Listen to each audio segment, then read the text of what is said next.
മെക്സിക്കോയിലുണ്ടായ വലിയ ചുഴലിക്കാറ്റിൻ്റെ പശ്ചാത്തലത്തിൽ വെള്ളത്തിൽ മുങ്ങിപ്പോയ ഗെറേറോയിലൂടെ നടത്തിയ മരിയൻ പ്രദക്ഷിണം ശ്രദ്ധ നേടുന്നു.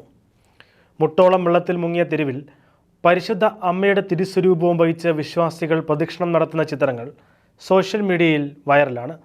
സെപ്റ്റംബർ 23 തിങ്കളാഴ്ച ഗെറേറോ തീരത്ത് വീശിയടിച്ച ജോൺ ചുഴലിക്കാറ്റ് തെക്ക് പടിഞ്ഞാറൻ മെക്സിക്കോയിൽ കനത്ത നാശം വിതച്ചു.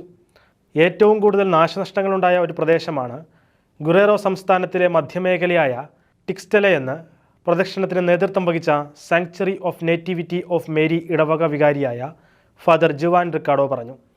പല കുടുംബങ്ങൾക്കും തങ്ങളുടെ വീടുകൾ ഉപേക്ഷിച്ച് ഓടേണ്ട സാഹചര്യമുണ്ടായതായും അദ്ദേഹം പറഞ്ഞു. നിരവധി ആളുകൾക്ക് അവരുടെ വരുമാനം ഇല്ലാതായി. മാത്രമല്ല, നഗരത്തിലെ വെള്ളക്കെട്ട് എപ്പോൾ ഇല്ലാതാകുമെന്ന കാര്യത്തിൽ അധികൃതർക്ക് പോലും കൃത്യമായ ഉത്തരം നൽകാൻ കഴിയുന്നില്ലെന്നും അദ്ദേഹം കൂട്ടിച്ചേർത്തു.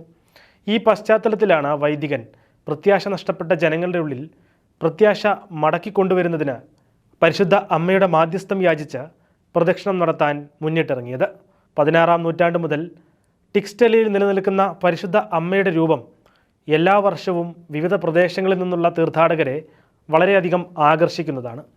പ്രകൃതി ദുരന്തം ഭൗതിക വസ്തുക്കളെ അപഹരിച്ചെങ്കിലും വിശ്വാസികളുടെ വിശ്വാസത്തെ അപഹരിക്കാൻ സാധിച്ചില്ലെന്ന് പ്രദക്ഷിണത്തിന് ശേഷം ഫാദർ ജുവാൻ പറഞ്ഞു.